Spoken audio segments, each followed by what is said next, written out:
It's now video 145, and during the analysis stage we now need to think about identifying current processes and current data.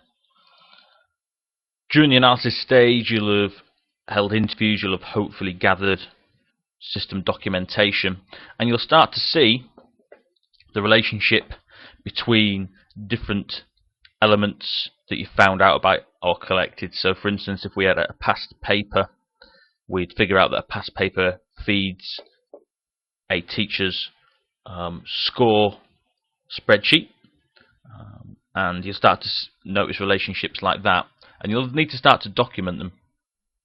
And in this video we'll look at two small pieces of documentation that you'll need to do, one called a data dictionary and one called the data sources and sinks.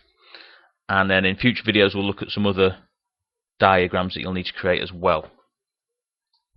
So the data dictionary, then, this is a list of the different pieces of data that you know exist in the current system, and for each piece of data you'd need to record the field name, the type of data that is stored, whether it's text or integer or date and time or currency or whatever, the length of that data, how many characters is it going to take up, the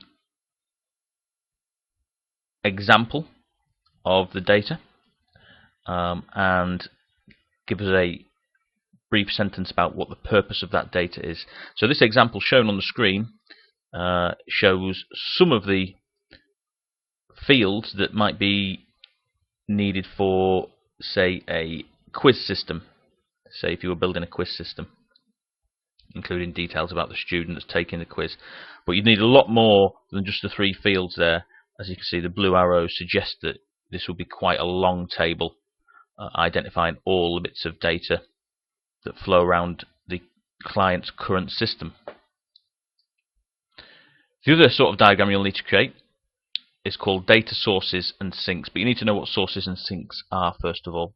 Sources are when someone inputs data into the system. We'll look at an example in a second.